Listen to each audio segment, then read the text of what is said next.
अस्सलाम वालेकुम dear students. आज क्वेश्चन बैंक सीरीज़ का अपना 8वां लेक्चर है और dual nature of matter and radiation इस पर्टिकुलर चैप्टर का सेकंड और लास्ट लेक्चर है। पिछले लेक्चर में हम लोगों ने 1 नंबर वाले तमाम टाइप के सवाल जो है वो देख लिए थे। आज के इस लेक्चर के अंदर हम 2 नंबर वाले, 3 नंबर वाले और 4 नंबर वाले सवाल जो है वो डिस्कस करेंगे। तो चलिए शुरू करते हैं आज का ये लेक्चर। सबसे पहले हम लोग शॉर्ट आंसर टाइप 1 में 2 नंबर वाले जो सवाल हैं वो शुरू करेंगे। देखिए, इसमें सबसे पहला जो सवाल है वो ये है कि मादे के लिए मौज ज़र्रात दोहरापन से क्या मुराद है, उसकी वजाहत कीजिए। ओके, इसके जवाब में सबसे पहले हेडिंग डालेंगे मौज ज़र्रात दोहरापन। इंग्लिश में इसे कहते हैं वेव पार्टिकल डुअलिटी। वेव का मतलब होता है मौज, पार्टिकल का मतलब होता है ज़र्रा और डुअलिटी का मतलब होता है दोहरापन या डुप्लीकेट होना।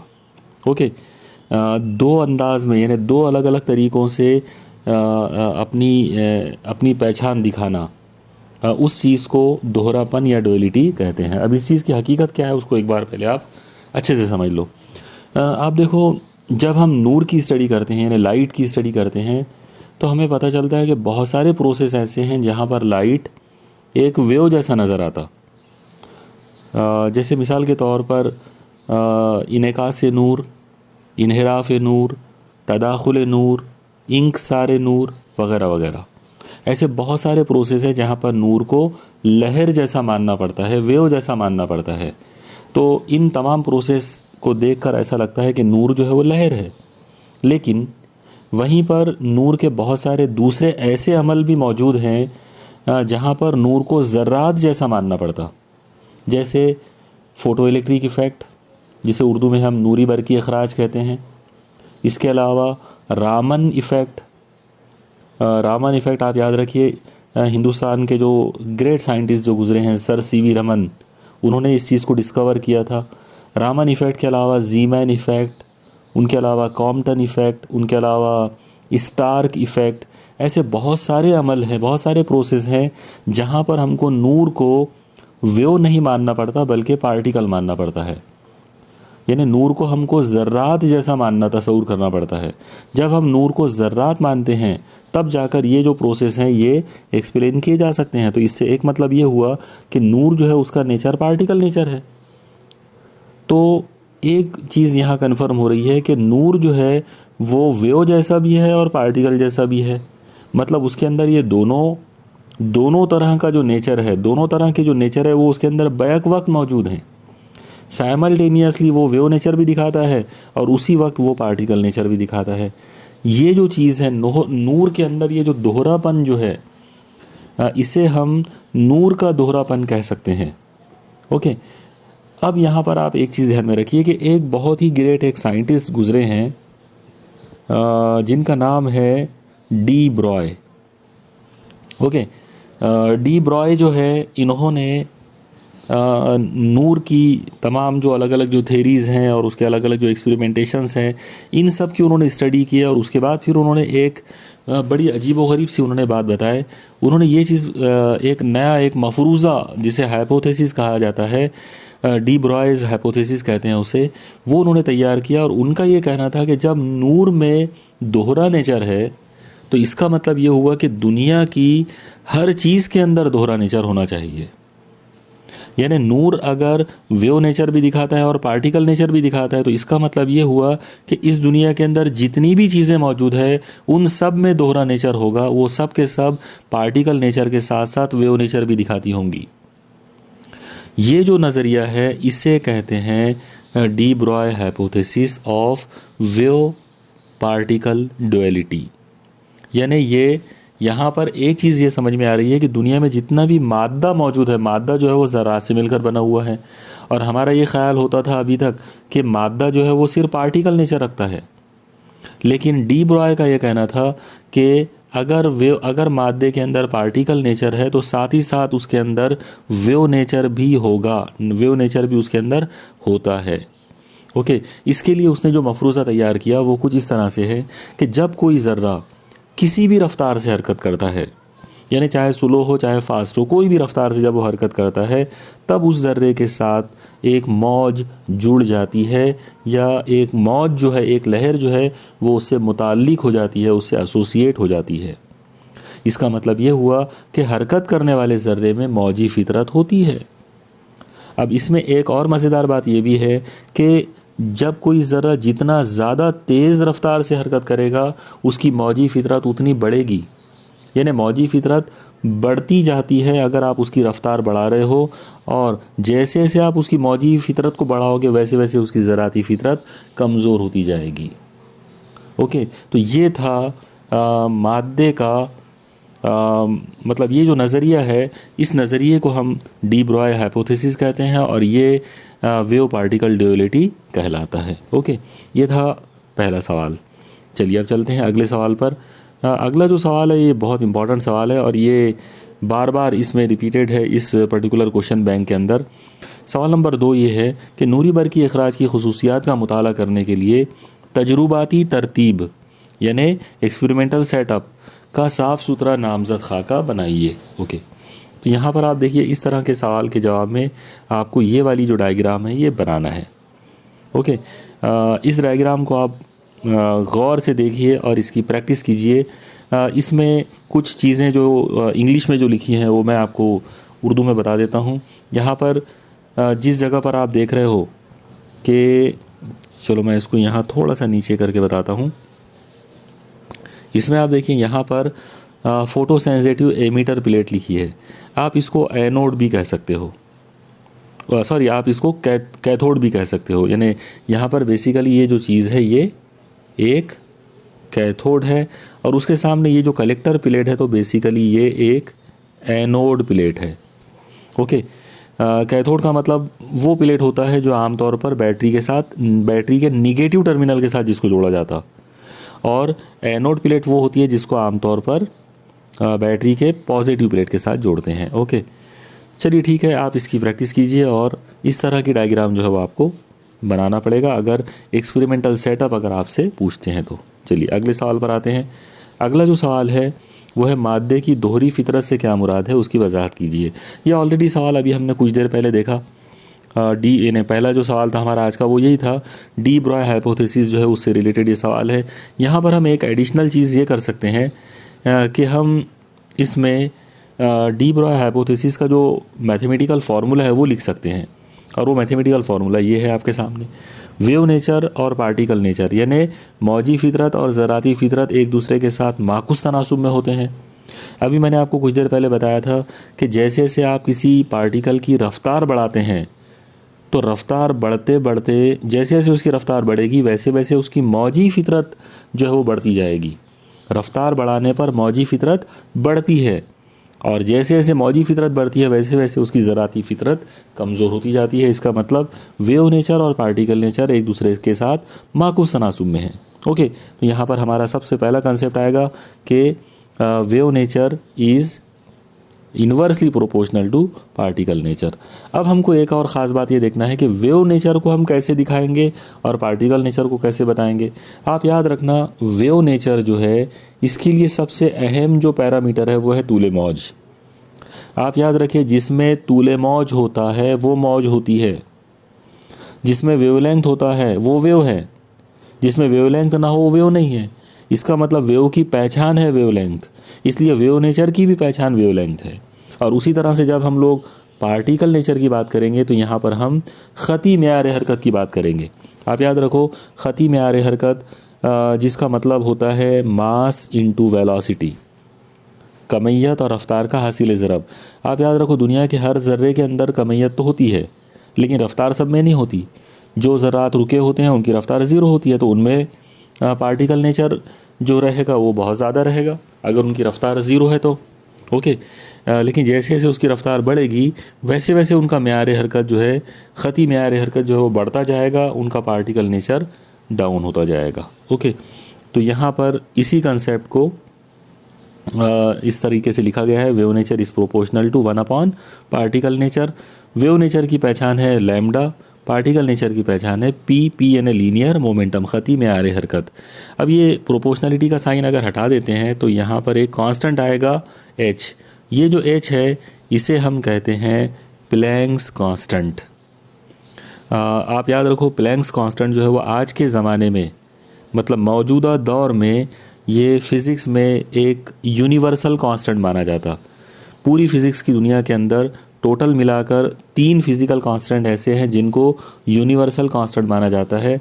उनमें से एक है न्यूटन का universal gravitational constant capital G, दूसरा है प्लैंक का ये मुस्तकिल h, और तीसरा है नूर की रफ्तार c।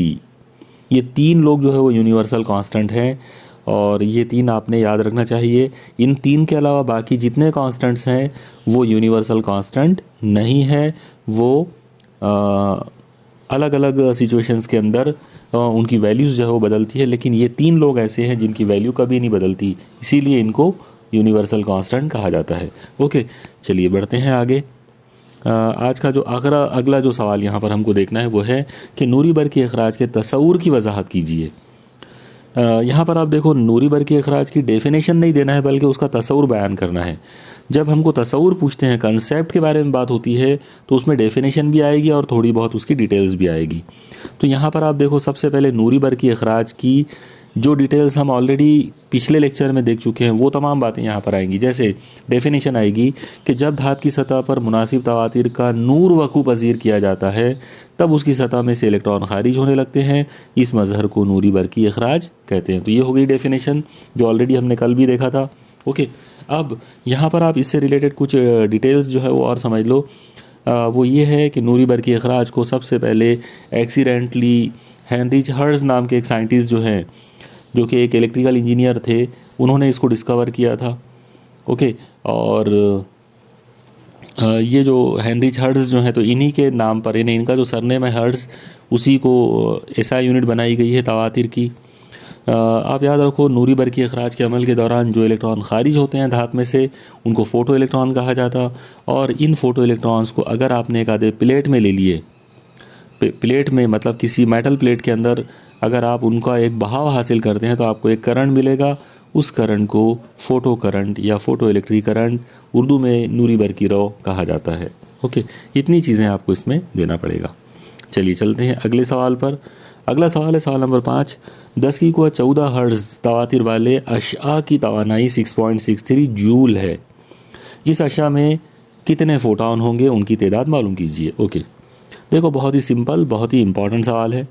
सबसे पहले इसमें दिया हुआ है न्यू बराबर 10⁻14 हर्ट्ज़। इसके अलावा एनर्जी E = 6.63 जूल। आपको n मालूम करना है। n का मतलब है नंबर ऑफ़ फोटॉन। यहाँ पर आप एक फार्मूला यूज़ करोगे। ये जो फार्मूला है आप याद रखो, इसे कहते हैं क्वांटम, इसे कहते हैं प्लैंक्स क्वांटम थ्योरी का फार्मूला। प्लैंक्स क्वांटम थ्योरी का फार्मूला। प्लैंक का ये कहना था कि तवानाई जो है जब भी किसी मंबे में से खारिज होती है या किसी जिस्म में जज्ब होती है तो वो रुक रुक कर होती है, डिस्क्रीट फॉर्म में होती है, कंटिन्यूस फॉर्म में नहीं होती, बल्कि रुक रुक कर डिस्क्रीट अंदाज में छोटे छोटे पैकेट्स के रूप में होती है। उन पैकेट्स को फोटॉन या क्वांटम कहते हैं, और एनर्जी जो है उसका ताल्लुक इस तरह से होता है, energy = n times h new. आप इसमें याद रखो, यहाँ पर ये जो h न्यू जो है, h × न्यू जो है, ये एक फ़ोटॉन की तवानाई है। इसलिए जब आपको मुकम्मल तवानाई की ज़रूरत पड़ेगी आप उसको n से मल्टीप्लाई कर दो। n का मतलब है नंबर ऑफ़ फोटॉन। ओके, तो ये फार्मूला आप याद रखो नंबर ऑफ़ फोटॉन्स के लिए, या energy associated with so many photons, यानी बहुत सारे फोटॉन अगर आपके पास हैं तो उन सब की मिली जुली या मजमूई जो तवानाई है उसका ये फार्मूला है। ओके, अब आप देखो इसमें ये जो फार्मूला है E = h × न्यू, इसके अंदर आप तमाम वैल्यूज़ रख दो। E की वैल्यू आपको दी गई है 6.63 जूल। n आपको मालूम करना है। h की स्टैंडर्ड वैल्यू है ये वाली जो आपके सामने दिख रही है, 6.63 10⁻34 जूल × सेकंड। याद रखो उसकी जो SI यूनिट है वो जूल × सेकंड है। ओके, कई मरतबा प्लैंक कांस्टेंट की SI यूनिट जो है वो पूछी जाती, यानी वैल्यू नहीं पूछते लेकिन उसकी इकाई पूछ लेते, तो उसकी जो इकाई है वो याद रखो जूल × सेकंड। ठीक है, चलो आगे बढ़ाते हैं। इसके अंदर तवातीर है 10⁻14 हर्ट्ज़। अब यहाँ पर आप देखो n की वैल्यू मालूम करना है तो बाकी नंबरों को शिफ्ट करेंगे उधर, तमाम नंबर उधर जाएंगे तो नीचे चले जाएंगे 6.63 के। इनको हल करेंगे, आंसर आएगा n इज इक्वल टू 10 की कुवत 20, 10 टू द पावर 20 इतने नंबर, इतने फोटॉन जो है वो उसमें खारिज होंगे। ओके, चलिए चलते हैं अगले सवाल पर। सवाल नंबर 6, एक इलेक्ट्रॉन को 120 वोल्ट बरकी कवा से इसरा दिया गया। इंग्लिश में इसका मतलब ये होता है कि 120 वोल्ट से उसको एक्सेलरेट किया गया। ओके, इसका डी ब्रॉय तुले मौज मालूम कीजिए। डी ब्रॉय वेवलेंथ हमको मालूम करना है। देखिए, इस तरह के जो सवाल हैं उसके अंदर सबसे पहले आप देखना कि ये इलेक्ट्रॉन के बारे में है या नहीं है।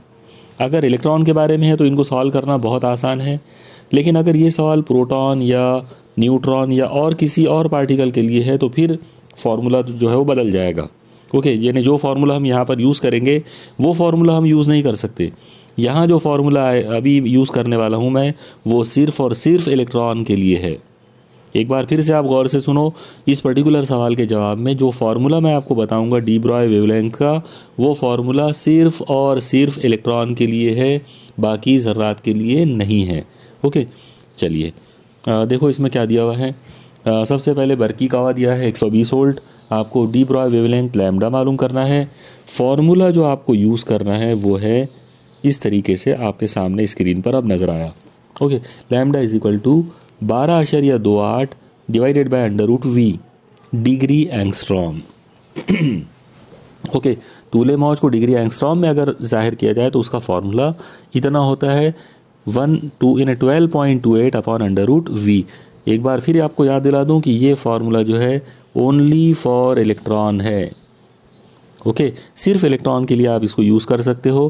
Proton, neutron, alpha particle, beta particle और जो भी ज़र्रात आपको दिए जाएं उनके लिए ये फार्मूला यूजेबल नहीं होगा।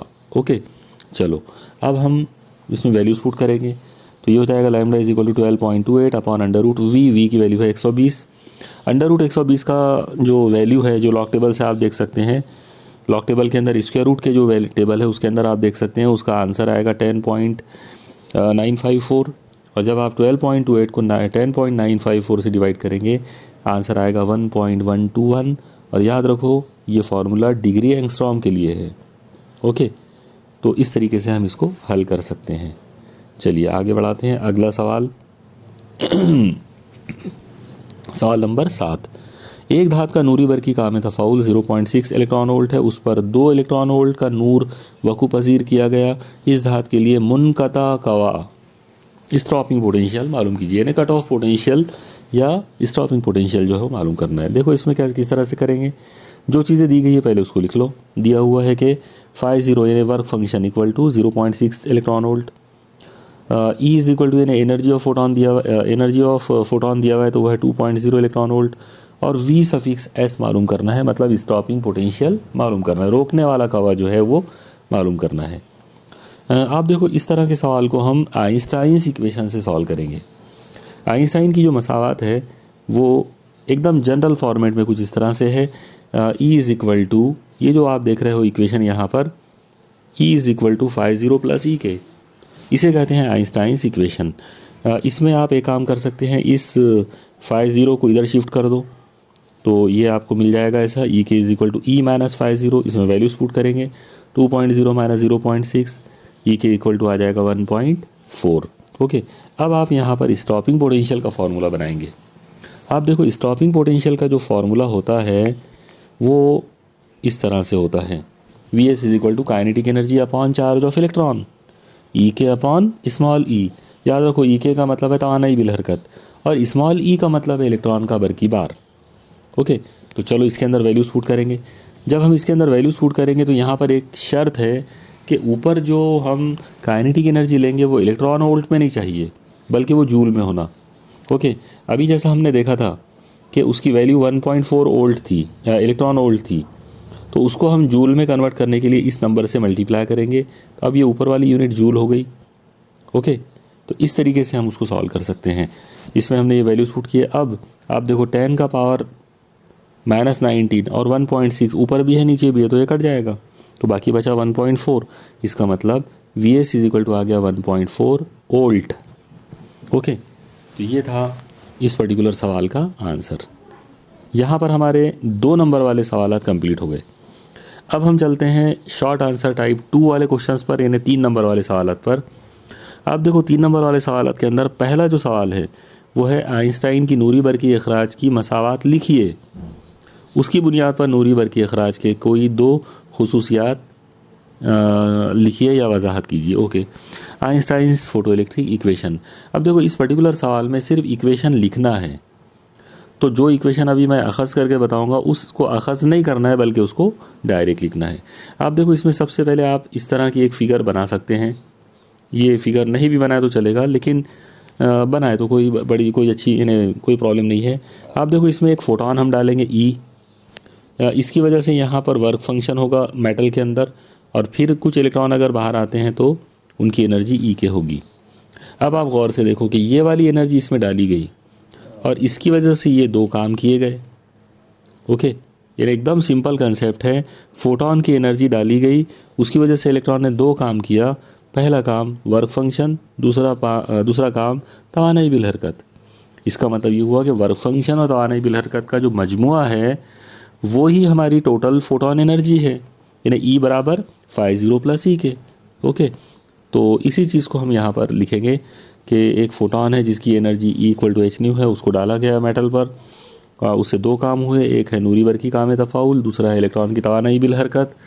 ये तमाम बातों को अगर मिक्स करें तो हम इक्वेशन इस तरह से बना सकते हैं, E = φ0 + ई के। इसमें से आप एक काम करेंगे, φ0 को शिफ्ट कर दो उधर, तो ई के की वैल्यू आ जाएगी E = E - φ0। अब आप इसमें वैल्यूज़ पुट कर दो। आप देखो ये जो E है इसकी वैल्यू है h और ये जो φ0 है इसकी वैल्यू है h × ν0। तो ये वैल्यूज़ हम यहाँ पुट करेंगे, फिर इसको सॉल्व करेंगे तो ये कुछ ऐसा आ जाएगा। Kinetic energy h ν - ν0। h जो है वो कॉमन निकाले। काइनेटिक एनर्जी का फॉर्मूला जो है वो होता है ½ mv_max²। यहाँ पर v max इसलिए लिए क्योंकि ये जो एनर्जी जो रहेगी इलेक्ट्रॉन की खारिज होते वक्त वो मैक्सिमम रहेगी, इसलिए यहाँ पर हम काइनेटिक एनर्जी के फॉर्मूले में ½ m × v max का स्क्वायर लिया है। इस इक्वेशन को आइंस्टाइन्स इक्वेशन कहते हैं और इसको आप डायरेक्ट भी लिख सकते हो अगर आपको सवाल में बोला गया हो कि डायरेक्ट लिखो। ओके, चलिए अब हम देखते हैं इस मसावत की बुनियाद पर हम नूरी बरकी अखराज की खुसूसियात का मुताला किस तरह से करेंगे। यहाँ पर मैंने कंप्लीट तमाम खुसूसियात लिख दिया हूँ। सवाल में तो सिर्फ 2 खुसूसियात पूछे थे, लेकिन मैंने यहाँ पे कंप्लीट लिख दिया हूँ ताकि आप लोग जो है इन खुसूसियात में से कोई भी 2 पॉइंट जो है वो आप लिख सकते हो। देखो यहाँ पर पहला जो पॉइंट आएगा नूरी बरकी अखराज की खुसूसियात का, वो होगा तवातीर के असर के नाम से, यानी इफ़ेक्ट ऑफ फ्रीक्वेंसी। तवातीर के असर के अंदर आपको 3-4 बातें लिखना पड़ेगा। जैसे सबसे पहले तो आप एक चीज़ ध्यान में रखो कि अगर आपने कम तवातीर की रोशनी डाले तो इलेक्ट्रॉन खारिज नहीं होंगे, और जब इलेक्ट्रॉन खारिज नहीं होंगे तो आपको नूरी बरकी रोशनी मिलेगी। फिर आप तवातीर वो बढ़ाते चले जाओ, आप देखेंगे कि जैसे ही आप आस्तानी तवातीर की रोशनी डालोगे बिल्कुल उसी वक्त नूरी इलेक्ट्रॉन खारिज होना शुरू होंगे। फिर अगर आपने तवातीर को और बढ़ाया, यानी वकूफ़ पज़ीर नूर की तवातीर को और बढ़ाया, तो ये जो इलेक्ट्रॉन जो खारिज हो रहे हैं इनकी तवानाई बिल हरकत बढ़ेगी। इलेक्ट्रॉन की तादाद नहीं बढ़ेगी बल्कि इलेक्ट्रॉन की तवानाई बिल हरकत बढ़ेगी। यहाँ पर मैं एक एडिशनल पॉइंट आपको बता दूँ। यहाँ पर अगर आपसे ग्राफ अगर बनाने के लिए पूछा जाए, यानी तवातीर के असर का ग्राफ अगर पूछा जाए तो ग्राफ आप इस तरह से बना सकते हैं। यहाँ पर आप लोग एक चीज़ देखो कि मान लो आपने इस महवर यानी एक्स महवर पे तवातीर लिए, ओके, और वाई महवर जो है इसके ऊपर आपने इलेक्ट्रॉन की काइनेटिक एनर्जी लिए। तो आप देखो 0 तवातीर के लिए तो कोई इलेक्ट्रॉन खारिज नहीं होगा, इसके बाद कम तवातीर के लिए भी कोई इलेक्ट्रॉन खारिज नहीं होगा। एक पर्टिकुलर वैल्यू आएगी तवातीर की जिसको हम ν0 कहेंगे, वहाँ से इलेक्ट्रॉन का इखराज शुरू होगा और फिर उसके बाद अगर आप तवातीर बढ़ाते गए तो काइनेटिक एनर्जी बढ़ेगी, मतलब ग्राफ ऐसा जाएगा स्ट्रेट लाइन में। तो इस तरह का जो ग्राफ है वो बनता है तवानाई बिल हरकत और तवातीर के दरमियान। ओके, ये तमाम बातें आप यहाँ पे नोट कर सकते हैं। जैसे मैंने पॉइंट वाइज यहाँ पे 4 बातें लिखा है, इनमें से इनको आप ज़रूरी नहीं है कि पॉइंट वाइज ही लिखो, आप अपनी मर्ज़ी से उसको पैराग्राफ बना के भी लिख सकते हो। जैसे मैंने यहाँ लिखा हूँ कि सबसे पहले पहला पॉइंट, अगर वकूफ़ पज़ीर नूर की तवातीर कम हो, यानी आसानी तवातीर से कम हो तो इलेक्ट्रॉन खारिज नहीं होंगे।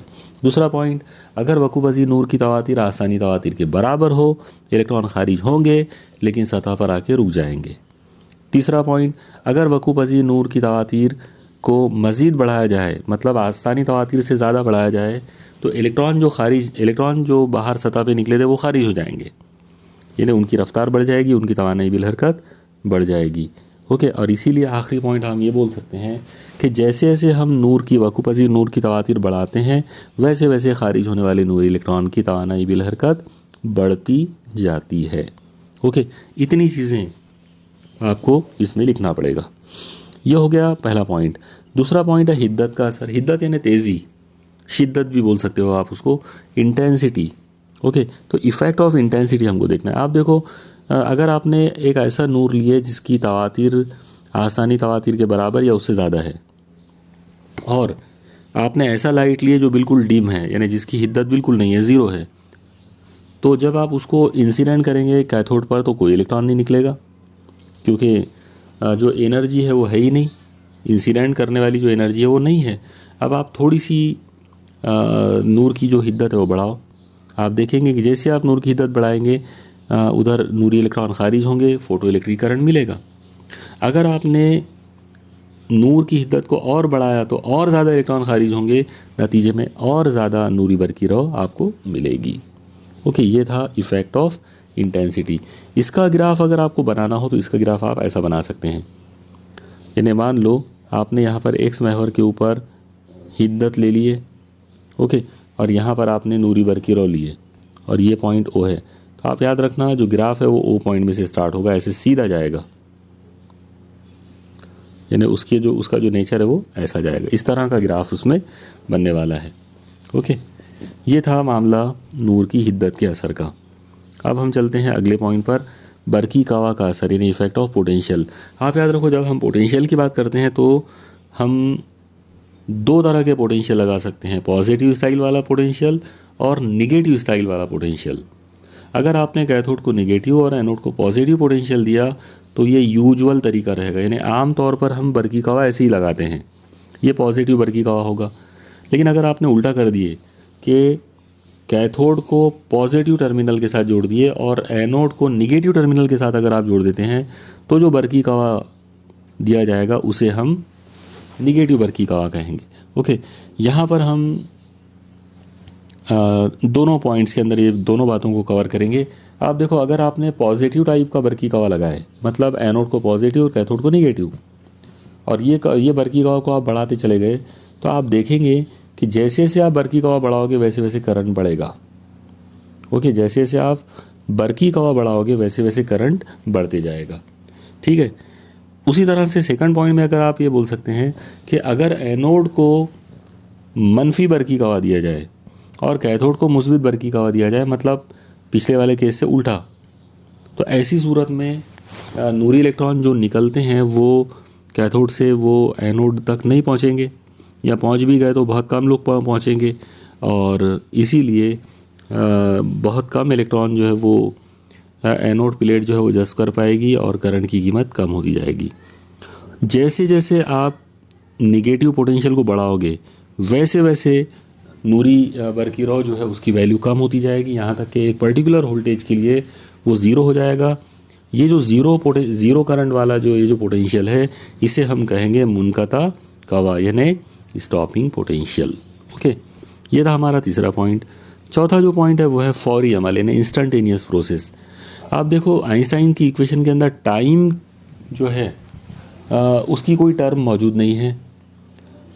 इसका मतलब ये हुआ कि ये एक ऐसा अमल है जिसमें नूर का फोटोन डालते बराबर उसी वक्त इलेक्ट्रॉन खारिज होगा, यानी फोटोन के डालने में और इलेक्ट्रॉन के निकलने में टाइम लैग नहीं होता है। ओके, इसीलिए इसे हम फौरी अमल कहेंगे, इंस्टेंटेनियस प्रोसेस कहेंगे। यहाँ पर हम लोग एक खासियत और लिख सकते हैं, और वो ये है कि आइंस्टाइन की जो इक्वेशन है उससे एक चीज़ और कंफर्म हो जाती कि एक फोटोन अगर आप मेटल पे डालेंगे तो इलेक्ट्रॉन भी एक ही निकलेगा, अगर आप दो फोटोन डालेंगे तो दो इलेक्ट्रॉन निकलेंगे। इसका मतलब ये हुआ कि खारिज होने वाले जो नूरी इलेक्ट्रॉन हैं उनकी तादाद फोटोन की तादाद पर डिपेंड करती है। कितने फोटोन आपने डाले, जितने फोटोन आप डालोगे उतने इलेक्ट्रॉन निकलेंगे। ओके, इसीलिए इस पर्टिकुलर प्रोसेस को 1 फोटॉन डैश 1 इलेक्ट्रॉन प्रोसेस कहते हैं, यानी एक इलेक्ट्रॉन को खारिज करने के लिए एक फोटॉन दरकार होता है। ओके, तो ये था खुसूसियात, नूरिबर्ग के अखराज की खुसूसियात का मामला। आप इन तमाम पॉइंट्स में से कोई भी 2 पॉइंट्स लिख सकते हैं अगर आपसे 2 पॉइंट लिखने के लिए पूछा जाए तो। ओके, चलिए अगला सवाल चलते हैं। सवाल नंबर 2, तरतीबी खाके की मदद से नूरिबर्ग के अखराज की खुसूसियात का मुताला करने के लिए तजुर्बे की तफसीली वजाहत कीजिए। अब आप देखो, एक्सपेरिमेंटल सेटअप जो है उसकी अगर सवाल अगर आता है तो सबसे पहले आप जवाब जो है उसमें डायग्राम बनाओगे। डायग्राम आपके सामने है स्क्रीन पर। अब आप इस डायग्राम को एक बार पहले समझ लो। आप देखो, इस डायग्राम में ये जो आप देख रहे हो कांच की ये एक प्लेट है, प्लेट नहीं है, एक ट्यूब है। ये जो ट्यूब है इसको डिस्चार्ज ट्यूब कहते हैं। इस डिस्चार्ज ट्यूब के अंदर ये वाले सिरे पर कैथोड और ये वाले सिरे पर एनोड होता है। जहाँ पर कैथोड है उसके सामने यहाँ पर एक खिड़की होती है जिसको हम विंडो कहेंगे, ये क्वार्ट्ज विंडो होती है। एनोड और कैथोड जो है इनके दरमियान एक बरकी कवा लगाना है, तो उसके लिए हमने यहाँ पर ये एक बैटरी यूज़ की है और बैटरी के साथ में एक रियोस्टेट लगा दिए ताकि पोटेंशियल को डिवाइड किया जा सके अलग अलग रीडिंग नोट करने के लिए। इन सब के अलावा यहाँ पर एक कम्यूटेटर भी लगा हुआ है। इस कम्यूटेटर का काम है एनोड और कैथोड की पोलैरिटी को बदलना, या एनोड और कैथोड के साथ जुड़ी हुई जो बरकी खाना है उस बरकी खाने की पोलैरिटी को बदलना। मतलब ये जो कम्यूटेटर है ये एक मरतबा एनोड को पॉजिटिव वोल्टेज देता है और कैथोड को निगेटिव, और अगली मरतबा ये एनोड को निगेटिव पोटेंशियल देता है और कैथोड को पॉजिटिव पोटेंशियल। ओके, तो ये था एक्सपेरिमेंटल सेटअप का डिटेल। अब इससे रिलेटेड यहाँ पर तमाम तफसीलात जो है वो लिखी गई हैं जो ऑलरेडी मैंने अभी आपको एक्सप्लेन किया हूँ। अब इसमें कोई ऐसा हाँ, इसके अंदर एक यानी काबिल ज़िक्र अगर कोई बात है तो वो बस इतनी सी है कि एनोड और कैथोड के दरमियान जितना भी बरकी कवा हो उसको मेजर किया जा सकता है, उसको गिना जा सकता है। उसकी पैमाइश करने के लिए हम लोग एक ओल्ड मीटर यूज़ करेंगे। ओके, तो ओल्ड मीटर यूज़ करेंगे और उसी तरह से करंट जो मिलेगा तो उसको गिनने के लिए हम माइक्रो एम्पियर इस्तेमाल करेंगे, mu A, micro ampere. Okay, तो ये था हमारा सवाल नंबर 2। ओके, सवाल नंबर 3 पर चलते हैं। नूरिबर्गी अखराज क्या है? मुनक़ता कवा यानी स्टॉपिंग पोटेंशियल और नूरिबर्गी काम तफ़ाउल यानी फ़ोटो इलेक्ट्रिक वर्क फंक्शन की तारीफ़ें बयान कीजिए। आप देखिए, ये सवाल ऑलरेडी ऊपर डिस्कस हो चुका है। इसमें आप सबसे पहले नूरिबर्गी अखराज लिखेंगे, फिर उसकी तारीफ़ लिख लो, फिर उसके बाद आप मुनक़ता कवा यानी स्टॉपिंग पोटेंशियल लिखो, उसकी तारीफ़ लिखो, उसके बाद नूरिबर्गी काम तफ़ाउल लिखो, वर्क फंक्शन, और फिर उसकी तारीफ़ लिखो। ओके, इस तरीके से आप ये सवाल का जवाब कर सकते हैं। इसके बाद सवाल नंबर 4। सवाल नंबर 4 ये है कि बंदूक की गोली की कमियत 5 ग्राम है और वो 90 मीटर पर सेकंड की रफ्तार से हरकत कर रही है। इस गोली के लिए डी ब्रॉय तूले मौज मालूम कीजिए। तो देखिए, इस सवाल के अंदर जो चीज़ दी गई है सबसे पहले वो लिख लेते हैं, वो है m बराबर 5 ग्राम। ज़ाहिर है ग्राम नहीं चलेगा, इसको किलोग्राम बनाना पड़ेगा, तो 5 × 10⁻³ किलोग्राम। रफ्तार जो है 90 मीटर पर सेकंड है। लैम्डा आपको मालूम करना है। लैम्डा की वैल्यू आ जाएगी h/p डी ब्रॉय तूले मौज के मुताबिक। ओके, डी ब्रॉय हाइपोथेसिस जो है उसके मुताबिक उसका फार्मूला है ये। अब p का मतलब है मास इंटू वेलोसिटी, इसलिए लैम्डा बराबर आ जाएगा h/मास into m into v। Okay, mass into velocity. अब तमाम कीमतें रख दो इसमें लाकर, तो लैम्डा इज इक्वल टू आएगा h की कीमत है 6.63 10⁻34 अपॉन में m। उस बंदूक की गोली की जो कमियत है वो है 5 × 10⁻³ वज़ा 3 और वेलोसिटी है 90। अब नीचे आप 90 और 5 जो है इनको मल्टीप्लाई कर लो, तो ये हो जाएगा 5×9=45 0, यानी टोटल मिलाकर नीचे 450 आ गया। नीचे 10⁻³ वज़ा 3 को जब आप ऊपर ले जाओगे तो ऊपर आकर वो +3 हो जाएगा, और +3 और -34 वो होगा -31। इस तरीके से हमको ये स्टेप मिली। अब ऊपर है 6.63, उसको डिवाइड करना है 450 से, तो जब आप 450 से उसको डिवाइड करोगे तो वो आ जाएगा 0.01473 और 10⁻³ और 31 पहले से है। इसमें डेसिमल पॉइंट का एडजस्टमेंट करें अगर ऑर्डर के रूप में, इन्हें 2 डिजिट बढ़ाकर करे तो 2 डिजिट कम करना पड़ेगा 10 के पावर में से, तो 10 का पावर -31 जो है वो कम होकर 10 का पावर -33 मीटर हो जाएगा। इस तरीके से हम ये प्रॉब्लम को सॉल्व कर सकते हैं। चलिए अगले सवाल पे चलते हैं। सवाल नंबर 5 है, एक फोटोन की तवानाई 2 इलेक्ट्रॉन वोल्ट है, उसकी तवातीर और तूले मौज मालूम कीजिए। बहुत ही सिंपल और बहुत ही इंपॉर्टेंट सवाल। आप देखो सबसे पहले तवानाई दी गई है E = 2 electron volt. Electron volt को जूल में कन्वर्ट कर लो, तो 2 × 1.6 10 का पावर -19 जूल। इन दो नंबरों को मल्टीप्लाई करें अगर तो 16 दूनी 32 यानी 3.2, तो 3.2 10 का पावर -19 जूल इतनी एनर्जी है। आपको न्यू मालूम करना है और लैम्डा मालूम करना है। फॉर्मूला है E = h × न्यू। अब इसमें आप तमाम वैल्यूज़ पुट कर दो। E की वैल्यू है 3.2 × 10⁻⁻19 इक्वल टू H की वैल्यू है 6.63 × 10⁻34 × न्यू। अब न्यू छोड़कर न्यू = बाकी नंबरों को डिवाइड कर लेंगे। जब इसको हल करोगे इसका आंसर आएगा 4 यानी न्यू = 4.826 10⁻14 हर्ट्ज़। अब हमको तूले मौज भी मालूम करना है, तो उसके लिए नूर की रफ्तार यूज़ करो। C = new × lambda. इसमें से लैम्डा की वैल्यू निकालेंगे तो C/न्यू वैल्यूज पुट कर दो। C जो है नूर की रफ्तार है, 3 × 10⁻8 मीटर पर सेकंड उसकी इकाई है। तो C की कीमत रख दी है 3 × 10⁻+8 अपॉन में न्यू तवातीर, उसकी वैल्यू थी 4.826 10⁻14। अब आप इसको अगर हल करते हैं इसका आंसर आएगा 0.6216 × 10⁻6 मीटर। और जब आप इस 10 के पावर -6 को -10 मीटर में कन्वर्ट करोगे ये डिग्री एंगस्ट्रॉम बन जाएगा और ये हो जाएगा 6216 डिग्री एंगस्ट्रॉम। चलिए अगले सवाल पे चलते हैं। अगला सवाल है सवाल नंबर 6। एक सतह के लिए नूरी बरकी काम तफ़ाउल 3.1 इलेक्ट्रॉन वोल्ट है। एक फोटोन जिसकी तवातीर 1 × 10⁻15 हर्ट्ज़ है उसको इस सतह पर वक़ू पज़ीर किया गया। वक़ू पज़ीर तूले मौज मालूम कीजिए। दूसरा सवाल साथ ही साथ इसमें यह है कि क्या नूरी बरकी अखराज का अमल होगा ओके या नहीं होगा। तो चलो जवाब में है, सबसे पहले लिखेंगे हम, दिया हुआ है कि अब देखो नूरी बरकी काम तफ़ाउल यानी फ़ाइज़ 3.1 इलेक्ट्रॉन वोल्ट है, उसको कन्वर्ट करो जूल में, तो 3.1 × 1.6 × 10⁻19 जूल। अब 3.1 और 1.6 को मल्टीप्लाई करेंगे तो ये हो जाएगा 4.96 और 10⁻19 जूल। इसके बाद आपको तवातीर दी गई है 1 × 10⁻15। फार्मूला यूज़ करेंगे वर्क फंक्शन का। वर्क फंक्शन का फार्मूला है Faiz = h × new zero.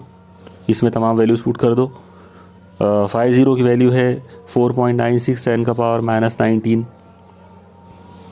H की वैल्यू है 6.63 10⁻34 और न्यू ज़ीरो आपको मालूम करने गए। तो ये सब नंबरों को शिफ्ट वगैरह किए। इसके बाद जो अब आप सॉल्व करोगे आपको आंसर जो मिलेगा वो मिलेगा new zero = 0.7481 × 10⁻15 hertz. Okay 0.7481 10⁻15 hertz. अब आप यहाँ पे एक चीज़ देखो कि जो न्यू आपको दिया गया था वो था 1 × 10⁻15 हर्ट्ज़। ओके तो ये 1 × 10⁻15 था और ये 0.7481 × 10⁻15 है। इसका मतलब ये छोटा है, तो न्यू ज़ीरो छोटा है और न्यू बड़ा है। तो बस ये कीमतों से हमको ये चीज़ समझ में आती है कि new is greater than new zero. यानी जो नूर डाला जा रहा है, जो नूर वक़ू पज़ीर किया जा रहा है, तो उसकी तवातीर ज़्यादा है आस्तानी तवातीर से। तो जब आसानी तवातीर के मुकाबले में वक़ू पज़ीर तवातीर ज़्यादा हो तो नूरी बरकी अखराज का अमल होगा, यानी इलेक्ट्रॉन खारिज होंगे। ओके इसलिए यहाँ पर आप इस तरह से लिखोगे इसको और फिर यानी न्यू और न्यू ज़ीरो को कंपेयर करके ऐसा लिखेंगे और इसके बाद आप लिखेंगे कि ये जो हालत है इस पर्टिकुलर हालत के अंदर नूरी बरकी अखराज का अमल वाक़े होगा, नूरी इलेक्ट्रॉन खारिज होंगे। ओके अब नूरी इलेक्ट्रॉन अगर खारिज हो रहे हैं तो फिर तूले मौज का मामला क्या होगा, यानी नूर का तूले मौज कितना होता है इसमें वो भी मालूम करना था। तो फार्मूला यूज़ करो C का, C = न्यू × लैम्डा। तो लैम्डा की वैल्यू आ जाएगी C/न्यू। इसमें आप सी की वैल्यू रख दो, 3 ज़रब 10 की कुव्वत 8 और अपॉन में फ्रीक्वेंसी की वैल्यू रख दी है 1 × 10⁻15। अब ज़ाहिर है नीचे 1 है तो उससे कोई फ़र्क नहीं पड़ेगा, तो 3/1 यानी 3, और 10⁻15 को ऊपर शिफ्ट करेंगे तो -15, तो 8 और -15 वो होगा -7। अब -7 को अगर आप -10 बनाते हैं तो 1000 से मल्टीप्लाई करना पड़ेगा बाजू वाले नंबर को, हो जाएगा 3000, और 10⁻10 जो है वो डिग्री एंगस्ट्रॉम होता है, इसलिए इसका जो आंसर आएगा वो आंसर आएगा लैम्डा = 3000 डिग्री एंगस्ट्रॉम। ओके, इस तरीके से हम इसको कर सकते हैं। तो ये है, यहाँ पर हमारे 3 नंबर वाले सवाल कंप्लीट हो गए। अब हम चलते हैं आखिरी सेक्शन पर, और वो है लॉन्ग आंसर टाइप क्वेश्चन, यानी 4 नंबर वाले सवालात। इसमें देखो पहला सवाल है कि नामज़द खाके की मदद से नूरी बरक़ी अखराज की खुसूसियात का मुताला करने के लिए किए जाने वाले तजुर्बे की तफसीली वजाहत कीजिए, इस अमल के कोई 2 खुसूसियात भी लिखिए। ओके, यहाँ पर आप देखो ऑलरेडी ये सवाल कम्प्लीटली ऊपर लिखा जा चुका है, मतलब ये पूरा एक्सप्लेन कर दिया गया है। पहले एक एक्सपेरिमेंटल सेटअप की डायग्राम बनाएंगे, एक्सपेरिमेंटल सेटअप बयान करेंगे पूरा, यानी एक्सपेरिमेंटल डिटेल्स जो है वो लिखना पड़ेगा, और फिर उसके बाद फ़ोटो इलेक्ट्रिक इफेक्ट की कोई भी 2 प्रॉपर्टीज़ आप लिख सकते हैं। ओके, तो ये था पहला सवाल। चलिए दूसरा सवाल पे आते हैं। दूसरा सवाल है आइंस्टाइन की नूरी बरक़ी अखराज की मसावत लिखिए, उसकी बुनियाद पर नूरी बरक़ी अखराज की तमाम खुसूसियात की वजाहत कीजिए। आप देखिए ये भी सवाल इससे पहले रिपीट हुआ है, इससे पहले ये सवाल में नूरी बरक़ी अखराज की कोई 2 खुसूसियात पूछे थे, ऑलरेडी मैंने वहाँ पर 2 की जगह पर तमाम खुसूसियात एक्सप्लेन कर दिया था। ओके, तो वहाँ के जो सवाल था वहाँ पर तो आप 2 ही खुसूसियात लिखोगे, लेकिन ये सवाल अगर आता है कि नूरी बरक़ी अखराज की तमाम खुसूसियात लिखिए, तो आपको नूरी बरक़ी अखराज की वो तमाम खुसूसियात लिखना पड़ेगा जो हमने ऊपर डिस्कस किए थे। ओके, इसके बाद सवाल नंबर 3 है डी ब्रॉय के मफरूज़े की वजाहत कीजिए। ये सवाल भी ऑलरेडी ऊपर हम कर चुके हैं, एक बार नहीं बल्कि 2 मरतबा। तो वो दोनों मरतबा जो सवालात हमने किए थे उनको मिक्स कर लिया जाए अगर, तो डी ब्रॉय के मफरूज़े की पूरी कंप्लीट वजाहत हो जाती। ओके, इसके अंदर हम सबसे पहले डी ब्रॉय का जो ओरिजिनल मफरूज़ा है पहले हम वो बयान करेंगे कि जब कोई ज़र्रा जो है वो हरकत करता है तब उस हरकत की वजह से उसके अंदर जो है वेव नेचर जो है वो पैदा हो जाता, और ये वेव नेचर का ताल्लुक उसकी रफ़्तार के साथ होता है। जैसे जैसे आप रफ़्तार बढ़ाओगे वैसे वैसे उसका वेव नेचर भी बढ़ेगा, और इस तरीके से एक चीज़ क्लियर हो जाती है कि वेव नेचर जो है वो पार्टिकल नेचर के अपोजिट है। इसलिए हम बोल सकते हैं कि wave nature is inversely proportional to particle nature. Wave nature को ज़ाहिर किया जाता है लैम्डा से, और पार्टिकल नेचर को ज़ाहिर किया जाता है लीनियर मोमेंटम p से। तो फार्मूला बनेगा लैम्डा = 1/p। यहाँ पर प्रोपोर्शनलिटी का साइन हटा लिया जाए तो वो हो जाएगा h/ यानी इक्वल टू आ जाएगा लैम्डा = h/p। ये बहुत इंपॉर्टेंट फार्मूला है, और इसे हम कहते हैं डी ब्रॉय हाइपोथेसिस। इसी के साथ यहाँ पर हमारा ये चैप्टर जो है ये पूरी तरह से अब एंड हो गया है। इंशाल्लाह कल से हम structure of atom and nuclei इस चैप्टर का जो क्वेश्चन बैंक के जो सवालात हैं वो इस तरतीब में हल करेंगे कि वो चैप्टर पूरा रिवाइज हो जाए और आपको उसकी स्टडी करने में जो है वो आसानी हो। चलिए स्टडी करते रहिए। खुदा हाफिज़।